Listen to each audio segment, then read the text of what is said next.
Hello everyone, Sheffy back at you again, and today I'm going to be taking a look at the top 5 worst grass-type Pokemon I could find. And before I get started, a few things. First of all, this is purely my opinion for the most part. Not all of it, because some of it is also due to stats and move pools and stuff like that. I did as much research as I could. Number two, I'm not a online player, so I don't know how to do, max stats or anything like that. So this is purely base stats, bottom of the barrel stuff. Obviously, you could go in there and go on X and Y or whatever and, stat train your Pokemon up, and it would be totally different. But this is totally off of base stats, off of things that they can only learn, not in TMs or anything like that. So there's going to be a lot of stipulations here on what I've picked. Also, they're going to only be base Pokemon or fully evolved Pokemon. So, for instance, Tangela from the original series, I know he evolves later on, but this is the only example I have. So, he might be in here. Well, he won't, but examples like that might be in here. Also, only max evolution, so, or, whatever, fully evolution Pokemon. So things like Venusaur will be here. There's not going to be any Bulbasaurs or any Paris or anything like that in here, because honestly, I already know what the worst Pokemon was before I came in here. It's like Sunkern or whatever it's called. Everybody loves to pick on that Pokemon, so I'm not going to pick on it. I'm going to choose max evolutions here. Also, if you love a Pokemon, like I said, go train it up. Don't take my opinion for it. Don't take anybody's opinion. If you love a Pokemon, go have fun with it. Go lose or win or whatever. Surprise people by winning. Um, but I think that's about it. I think. So let's go ahead and jump into this. Number 5. So the very first Pokemon that we're going to be talking about, I guess he would be number 5, is going to be Tropius. And we're going to go by the number games first, and I am going to be reading off cards. Sorry about that. But like I said, the number games are his total stats are 460. His lowest stats are attack, which is 68. His speed is 51. And the good thing is about him is he is kind of a tank with his highest stats being HP, which is 99. Special defense is 87, and regular defense is 83, which is okay, I guess, for a lower stat Pokemon.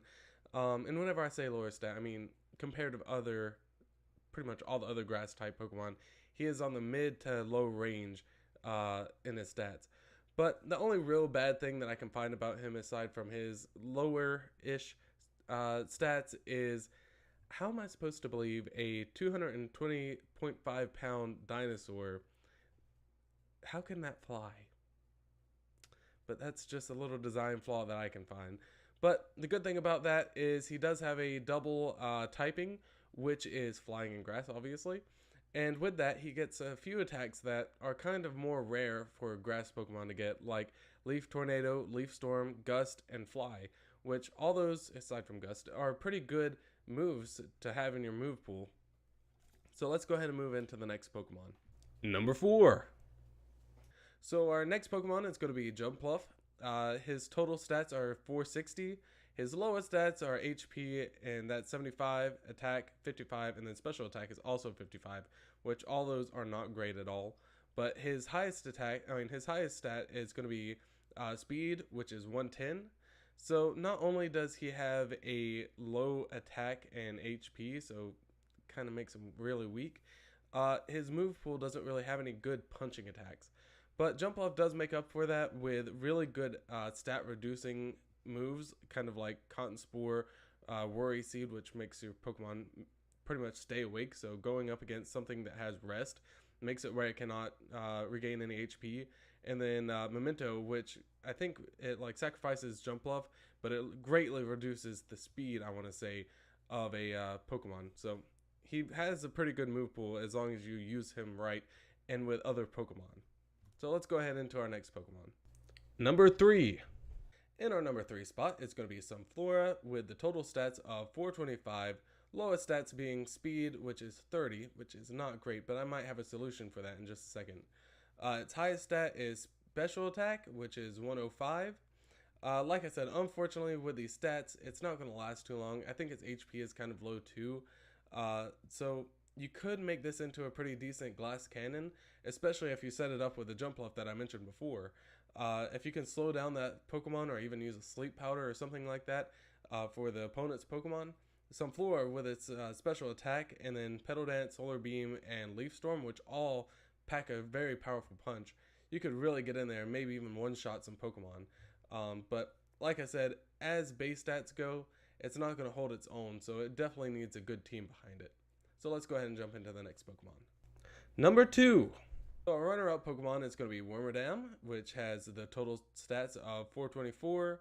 Its lowest stats are going to be HP, which is 60, attack is 59, speed is 36, which honestly are really kind of getting on the bad side of things.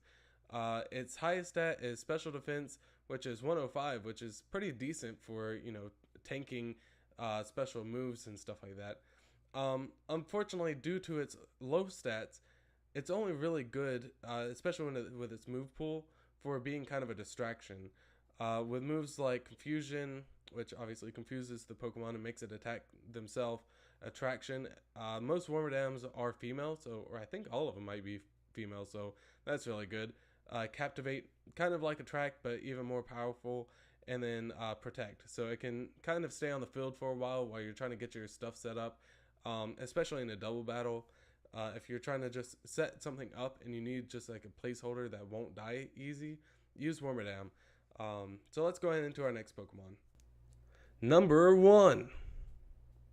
Our number 1 on this list is going to be Parasect, and I really feel bad for making fun of this Pokemon, but the stats don't lie, the numbers don't lie.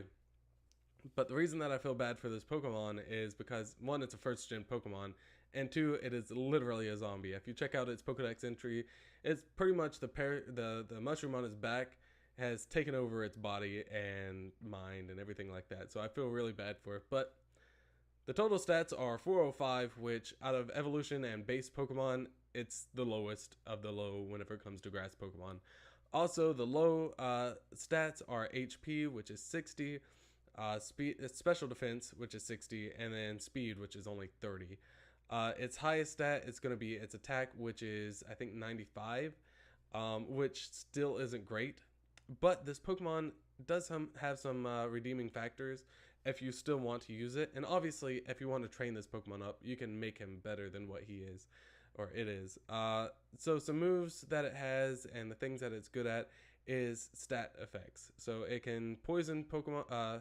It has Poison Powder, Stun Spore, and Spore, which, you know, makes Pokemon go to sleep, which is pretty helpful if you're trying to do some stab moves. Or maybe not stab. I might not be using that right. I don't know the terminology. But anyways, unfortunately, even what it's good at, it's not great at. If you wanted to go with another Pokemon, Vileplume would be a lot better. Its stats, I don't know its stats right off the top of my head, but its stats are a lot better than Parasect, and it also has some actual good attacking moves. Like it has a few, I think it has like Poison Powder, Stun Spore, and I think maybe Sleep Powder. I'm not sure about the X and Y stuff, but I know it has Petal Dance, which is extremely powerful for, you know, Vileplume or whatever. But yeah, that's pretty much it. I just feel really bad for Parasect. I hope you guys enjoyed this video. This is probably the most research that I've done for anything so far. I mean, this is just like one little page of what I was doing, and I was writing down the stats. I don't know why I was doing it. All I had to do is go on Bulbapedia, which, by the way, I'll have the links to Bulbapedia and to Cerebi.net, both on here because I use both of those quite extensively. Also doing researches in other places. So definitely go check those two websites out. They're very helpful. Make sure the ads are off on Bulbapedia because they do have some pretty sketchy ads. I do have to say that. But yeah, until next time, stay beautiful, stay sexy, and stay chefy. I love you guys. Have a good night. Sorry for the last minute little end clip. But I owe this whole series. I'm going to be doing a series of best and worst of each type. And I owe the idea completely to one of my best friends, Dungeon Master Bloba. Go check out his videos. I'll have a link down below. But if it wasn't for him giving me this idea, I wouldn't be doing this right now. So until next time, stay beautiful, stay sexy, and stay chubby. I love you guys.